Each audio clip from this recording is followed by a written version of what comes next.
Hello everyone, সবাই কেমন আছো? আশা করছি সবাই খুব ভালো আছো, আর আমিও ভীষণ ভালো আছি। রিঙ্কু সঙ্গীতা ব্লগসে সবাইকে স্বাগত। বন্ধুরা, আমি আজকে যাচ্ছি ব্যাঙ্গেলে। ব্যাঙ্গেল যে লাহিড়ী বাবার আশ্রম আছে, আশ্রমটা খুব সুন্দর, খুব দেখার মতো আশ্রম। তো আমি আজকে সেখানে যাচ্ছি। তো সেখানকারই ফুটেজ আমি নিয়ে তোমাদের সাথে অবশ্যই শেয়ার করব। তোমরা সবাই দেখো আর ভিডিওটার সাথে থাকো, আমার সাথে থাকো, আর আমার চ্যানেলটাকে সাবস্ক্রাইব করতে থাকো, কমেন্ট করতে থাকো, লাইক করতে থাকো। তো আমি রেডি হয়ে গেছি, এই বেরোচ্ছি। তো চলো বন্ধুরা, তোমাদের সাথে সেটা আমি শেয়ার করেছি। তো সবাই আমার সাথে থাকো। বন্ধুরা, তোমরা যেই প্রান্তেই থাকো না কেন, সর্বপ্রথম তোমাদেরকে ব্যাঙ্গেল স্টেশন আসতে হবে। ব্যাঙ্গেল স্টেশন থেকে তোমাদেরকে টোটো বা অটো ধরতে হবে। টোটো বা অটো ভাড়া নেবে 20 টাকা। 20 টাকা মূল্যে তোমাদেরকে লাহিড়ী বাবার আশ্রমে নিয়ে আসবে। তোমরা যখন এই আশ্রমে আসতে থাকবে বন্ধুরা, তোমরা দেখতে পারবে যে একটা গ্রাম্য পরিবেশের মধ্যে থেকে, বাঁশবাগান, আম বাগানের মধ্যে থেকে তোমাদেরকে আসতে হবে। খুব গ্রাম্য একটা পরিবেশ, মনোরম পরিবেশ উপভোগ করতে করতে তোমাদেরকে চলে আসতে হবে লাহিড়ী বাবার আশ্রমে। বা তোমরা 2 হুইলার বা 4 হুইলার নিয়েও আসতে পারো। 2 হুইলার গ্যারেজ ভাড়া নেবে 20 টাকা, 4 হুইলার গ্যারেজ ভাড়া নেবে 40 টাকা। এরপর এসে তোমরা লাহিড়ী বাবার আশ্রমে পৌঁছানোর পর আশ্রমের নাম হচ্ছে আধারাদা। তারপর তোমরা যখন মেন রাস্তা দিয়ে ভেতরে প্রবেশ করতে থাকবে, তখন রাস্তার ওপর খুব সুন্দর নকশা করা আলপনা দেখতে পারবে। এছাড়াও তোমরা আশেপাশের পরিবেশ যখন উপভোগ করবে, দেখতে পারবে অনেক রকমের ফুল গাছের মধ্যে নানান রকম বাহারি ফুল ফুটে আছে। এরকম সুন্দর মনোরম গ্রাম্য পরিবেশ উপভোগ করতে করতে তোমরা ভেতরের দিকে প্রবেশ করতে থাকবে।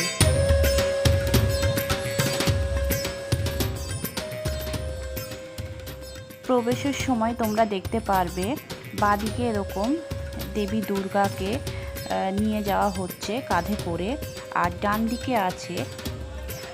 দিকে আছে মা জগদ্ধাত্রী।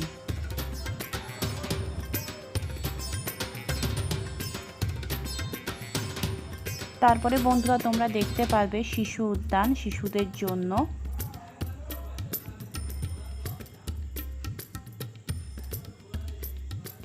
এরকম কৃষ্ণ মূর্তিও দেখতে পারবে বন্ধুরা। এটা হচ্ছে লাহিড়ী বাবার আশ্রমের মেন অফিস। এরকম সুন্দর পরিবেশ উপভোগ করতে করতে তোমরা পৌঁছে যাবে মেন আশ্রমের সামনে। আশ্রমের সামনে কৃষ্ণ অর্জুন রথ তোমরা দেখতে পারবে। তারপরে তোমরা প্রবেশ করবে যে মেন লাহিড়ী বাবার আশ্রম, সেই আশ্রমে।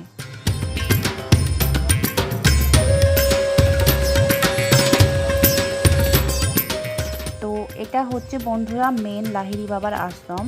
লাহিড়ী বাবার আশ্রমের ভেতরের কোনো ভগবানের ছবি তোমরা তুলতে পারবে না। ওখানে পুরোপুরি ভগবানের ছবি তোলা নিষিদ্ধ আছে। তোমাদেরকে বাইরে থেকেই ভিডিও বা ফটো করতে পারবে। তো এরপরে বলে দিই বন্ধুরা, এই আশ্রম খোলার সময়টা।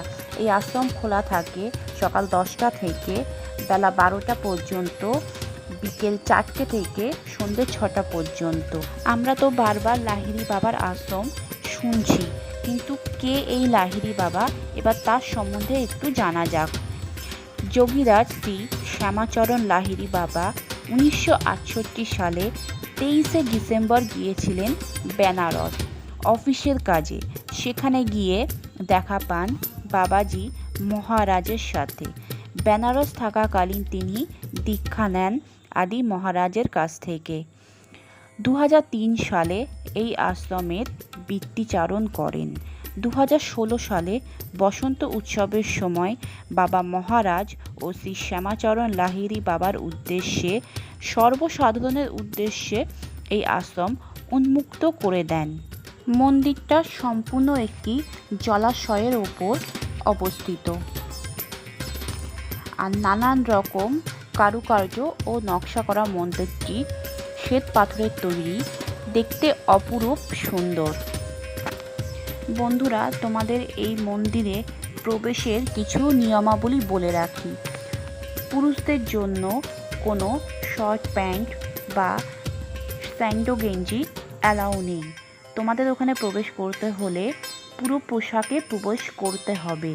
এছাড়া মহিলাদের জন্য শাড়ি বা চুড়িদারের ওড়না তোমাদেরকে মাথায় নিয়ে প্রবেশ করতে হবে। তোমাদের কাছে যদি ওড়না না থাকে তাহলে ওখানে তোমাদেরকে 20 টাকা মূল্যে ওড়না ভাড়া পাওয়া যায়। সেই ওড়না তোমাদেরকে ভাড়া করে তারপরে মন্দিরের ভেতরে প্রবেশ করতে হবে। এই আশ্রমে ভোগ খাবারও সুব্যবস্থা আছে। ভোগ খেতে গেলে তোমাদেরকে 80 টাকা মূল্যে কুপন কাটতে হবে, আর ভোগ নেওয়ার সময় বেলা 1টা থেকে। সন্ধ্যে 6টার সময় মন্দির বন্ধ হয়ে যায়। তোমাদেরকে 6টার আগেই মন্দির প্রাঙ্গণ ত্যাগ করতে হবে। তো বন্ধুরা, তোমরা দেখতে পারছো 6টার সময় মন্দিরের যে লাইটগুলো সেগুলো মন্দিরের পরিবেশটা যেন আরও বদলে দিয়েছে। অপরূপ সুন্দর লাগছে এই শ্বেত পাথরের মন্দির। তারপরে তোমরা বন্ধুরা দেখতে পারবে যে বেরিয়ে আসার সময় যিশুকে, ভগবান যিশুকে।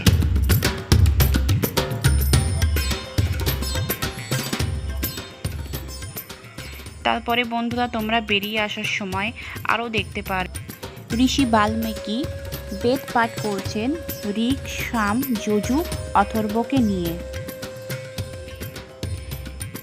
এরপরে বন্ধুরা তোমরা দেখতে পারবে ভগবান লোকনাথকে।